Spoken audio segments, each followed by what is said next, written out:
Welcome to the Heal Your Hunger Show, where we get to the heart of why you overeat and how to stop. If you struggle with food and weight like I did, welcome home. Welcome everybody to the Heal Your Hunger Show. So happy to have you here. It is a great day to be alive, and I'm doing something different here. I have a 3-part series of some very short shows, short episodes, where I am now the interviewee. So my guy, Jeroen, who's Dutch, is interviewing me about my experience in Europe. And he's quite a good interviewer, turns out. I should enlist him more often in my podcast. But this is a great chance to just hear a little bit about my thoughts on Europe and our travels, and also to hear from him. He's awesome, and I'd love for you to meet him. And we did this late at night, so forgive me. It's a little silly, but it's a fun exchange, and I hope you enjoy it. Okay, so in this episode, I am going to interview Tricia and ask her how she experienced her recent 5 weeks long trip to Europe. And Tricia has been in Europe before, but mostly as a young child. And she did one trip with her mom a couple of years ago. And so some of it was new, and some of it was hopefully likable. Some of it was different, and so we're just gonna learn a little bit how it is for, an American lady from California to just hang out in Europe for a couple of weeks. So let me just start. Can you tell us briefly which countries we visited? yes. So we started in London. We traveled to London from Boston after sailing for some time in Maine. So we started in London, which was really great. We had an Airbnb, and it was 5 nights, and we did some work because we had some work. We each had work on our computers to do. But then we walked along the Thames River, and we had a meal at a vegan place on the river.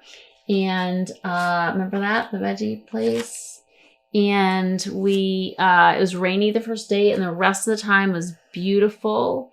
And we had friends over for dinner, so we cooked dinner for some friends that live in London.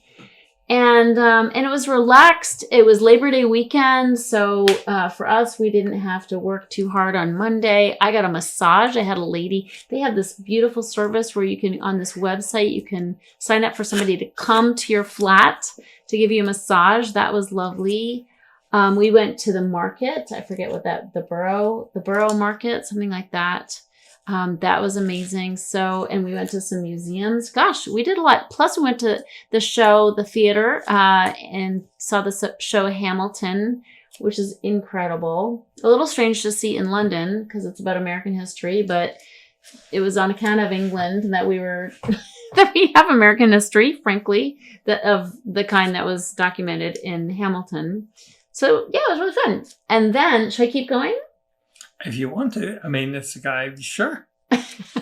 Apparently you like to hear yourself talk. Yes, I actually do. That's why I have a podcast. Well, I'll keep going. So then we went to your home country. We went to the Netherlands, and I got to meet Jeroen's family. That was pretty cool. And so I met his 90-year-old mother and father. They're both 90. And I met his sister, and I met his brothers, and we visited each of them, which was really nice because I got to discover different parts of the Netherlands, different towns and villages. And then we stayed with friends, and we did cool things like we rode bicycles in the middle of the night, not in the middle of the night, but late at night by starlight, because everybody in the Netherlands rides bikes everywhere, and that's super cool. So we did ride bikes in the evening, and that was lovely during the day as well. And we enjoyed different kinds of food, but just more, food that you guys eat, obviously, from the Netherlands. It's like cheese and bread, and I normally don't eat bread, but sometimes it's all we had to eat, so I did. And the bread was really good, of course. And the bread's really good because they don't put sugar in it. That's why. Why? They don't put sugar in their bread. Because why on earth would anyone want to put sugar in their bread? Americans love sugar in their bread.